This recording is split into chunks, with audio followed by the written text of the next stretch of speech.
नमस्कार विद्यार्थी मित्रों, कक्षा 11 के हिंदी विषय के प्रकरण 2 बापू की कुटिया में, जिसके लेखक है राम वृक्ष बेनीपुरी का आज हम अध्ययन करेंगे। मैं VM सोलंकी आप सभी का स्वागत करता हूँ। चलिए अध्ययन शुरू करते हैं। सबसे पहले लेखक परिचय।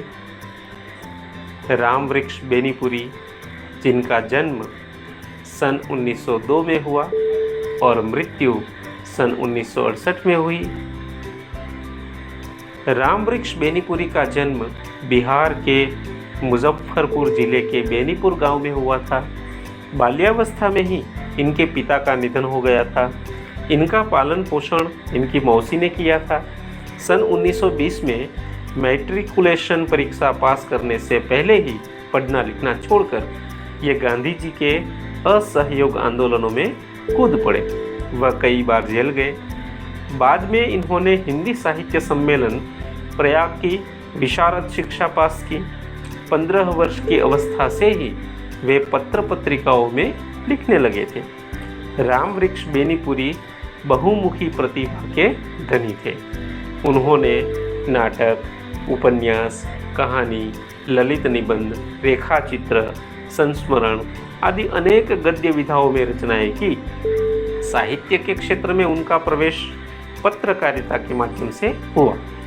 तरुण भारत, किसान मित्र, बालक, जनता आदि साप्ताहिक पत्रिकाओं का संपादन किया। माटी की मूर्तें और लाल तारे उनके रेखाचित्रों के संग्रह हैं। गेहूं और गुलाब, चिता के फूल, पतितों के देश में आदि उनकी महत्वपूर्ण रचनाएं हैं। ललित निबंध के क्षेत्र में उन्हें विशेष ख्याति मिली। प्रस्तुत पाठ बापू की कुटिया में लेखक को गांधी जी के जीवन काल में उनसे न मिल पाने का रंज है, तो दूसरी ओर उनकी अनुपस्थिति में कुटिया की हर वस्तु को आत्मसात करने का सुअवसर पाकर अपने आप को भाग्यशाली मानते हैं। लेखक बापू से इतने प्रभावित थे कि उनके न रहने पर बापू की वस्तुओं के साहचर्य से वे उन्हें अपने आसपास महसूस करते हैं। चलिए अब पाठ का अध्ययन करते हैं। बापू, यहाँ तुम्हारी इस कुटिया में तुम्हारे पायताने बैठकर ये कुछ पंक्तियाँ लिख रहा हूँ।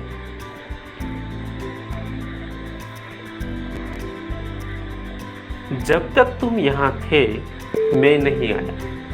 यह मेरा दुर्भाग्य था या सौभाग्य? दुर्भाग्य तो था ही, क्योंकि जिसके आदेश पर अपने जीवन के प्रवाह को मोड़ दिया, जिसकी आज्ञा पर बार बार अपने को संकटों में डाला और सबसे बढ़कर जिस विश्व वंद्य व्यक्ति के दर्शन के लिए दूर दूर देशों के लोग आते रहे, उसकी जिंदगी में मैं उसके आवास स्थान पर पहुंचकर उसकी चरण रज से अपने मस्तक को धन्य न बना सका। यह दुर्भाग्य नहीं तो क्या है? फिर बापू, तुमने तो अपनी चरण धूलि से मेरे छोटे से गांव को भी एक दिन पवित्र किया था। अतः यह स्वभावतः ही उचित था कि जब तुम यहाँ थे मैं आता और तुम्हारे दर्शनों से, तुम्हारे चरण स्पर्श से अपने जीवन को कृतकृत्य करता, पर यह सब नहीं हो सका। किंतु देखता हूँ और आज यहाँ प्रत्यक्ष कर रहा हूँ, आदमी का दुर्भाग्य कभी कभी सौभाग्य बन जाता है। लगता है देर आए दुरुस्त आए की कहावत बहुत ही सच है। यदि मैं उन दिनों आता तो क्या मैं तुम्हारे बिस्तरे के इतना निकट इतनी देर के लिए स्थान पा सकता था? उस शांत एकांत में अकेले अकेले इस कुटिया से इतना तादात्म्य प्राप्त करने में सफल हो सकता था? अरे, तुम्हारे पायताने बैठकर अपनी लेखनी को इस तरह सार्थक करने का सौभाग्य उन दिनों क्या खाकर किस पुरातन पुण्य बल से पा सकता था?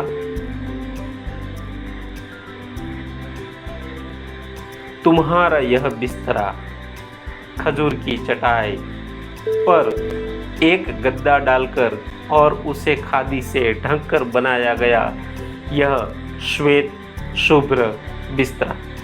बापू, लगता है बापू तुम अभी अभी यहाँ से कुछ देर के लिए बाहर गए हो और अभी अभी उस हृदयकारी मुस्कान के साथ पधारोगे।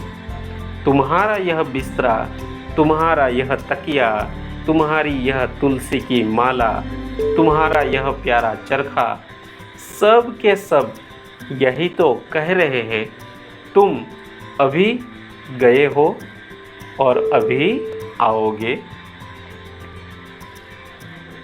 किंतु नहीं, इस कुटिया के दाहिने द्वार के निकट जो यह घड़ी और खड़ाऊ की जोड़ी है, यह कहती है, अरे तुम किस भ्रम में हो बापू? क्या हमें छोड़कर कभी बाहर निकलते थे? वह बाहर कहीं नहीं गए हैं। तो क्या बापू यही है? कहाँ है बताओ? ओ बिस्तरे, हमारे सारे राष्ट्र के बापू कहाँ है? बिस्तरा नहीं बोलता, किंतु खुली अलमारी पर रखे बापू के तीनों बंदर तो इशारों से कह रहे हैं, आंख बंद करो, जबान बंद करो, कान बंद करो, अपने को आत्मस्थ करो, फिर देखोगे बापू यही है। और सचमुच पा रहा हूँ बापू, तुम कहीं नहीं गए, यही हो, इसी बिस्तरे पर उस तकिए के सहारे बैठे हो। हाँ हाँ, इस शांत एकांत में मैं इस सारी कुटिया को बापू मैं पा रहा हूँ।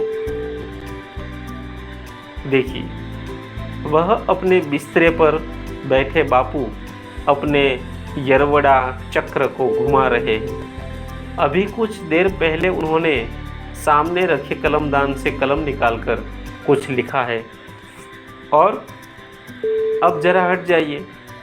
थके मांदे बापू हाथ में तुलसी की माला लिए अपने सामने की दीवार में मिट्टी की उभाड़ से बनाए दो नारियल के वृक्षों के बीच गैर से लिखे ओम को निर्निमेष दृष्टि से निहार रहे हैं। और उस ओम के ऊपर क्या है? हे राम।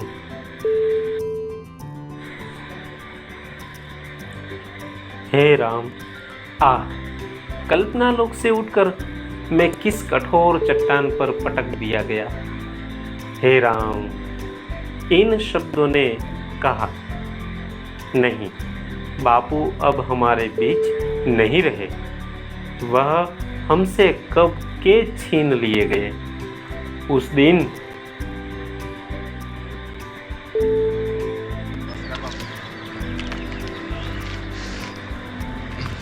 नमस्ते बापू जी। बापू नमस्ते।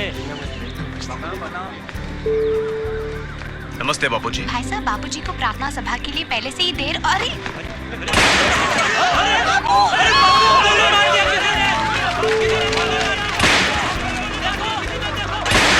उस दिन जब गोलियों के 3 भयानक धड़ाकों के बीच दुनिया ने अंतिम बार उनके मुख से हे राम सुना था।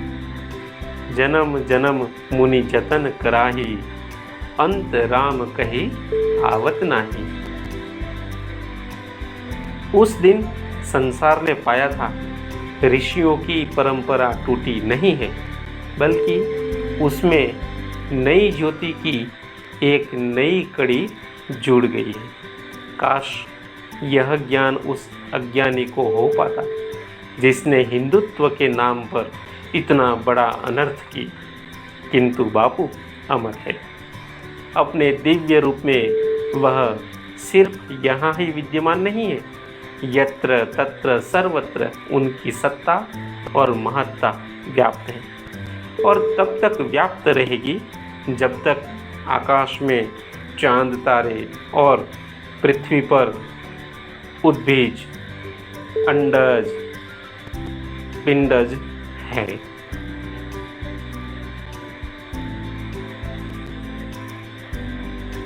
ओ बिस्तर, इस सादगी में भी तुम कितने महान हो, क्या इसका एहसास तुम्हें कभी होता है? अरे तुम्हें देखकर कितने रत्न जड़ित स्वर्ण सिंहासन भी ईर्ष्या से जलते होंगे। क्या कभी उन पर एक क्षण को भी उतना बड़ा आदमी बैठा होगा जितने बड़े आदमी को कितने ही दिनों, महीनों, वर्षों तक तुम्हें अपने ऊपर आसीन करने का गौरव प्राप्त हो सका? यह गौरवशाली बिस्तर, जिसके सिरहाने दीवार से सटी काठ की तख्ती, जिसकी कठोरता को कम करने के लिए उतना ही बड़ा तकिया, थक जाने पर बापू उसी तकिए के सहारे बैठते। बिस्तरे के दाहिने बापू की कुछ आवश्यक वस्तुएं, पत्तों का बना यह टोकरा जिसमें वे रद्दी कागज़ पत्रों को डाल दिया करते थे, आज भी उसमें कुछ ऐसे कागज़ पत्र हैं। उसी के बगल के समीप दीवार से सटा पीतल का यह थूकदान जिसे बाबू स्वयं साफ करते थे। कलमदान जिस पर अब भी उनकी लेखनी रखी है, यह जादू भरी लेखनी, इसने अपनी नोक से न जाने कितने लोगों के प्राणों को उद्वेलित किया। एक स्टैंड पर पेंसिल, फिर यह यरवदा चक्र जिसके चक्कर से ही सारा भारत नाचने लगा, ठीक उसी तरह जिस तरह कृष्ण की वंशी से गोपियां नाचने लगी थी। अपने को भूलकर, कुल परिवार को भूलकर, सारे संसार को भूलकर, उससे सटे कताई के कुछ फुटकर सामान में पुनी, तांत आदि, फिर 3 खानों का एक छोटा सा शेल्फ।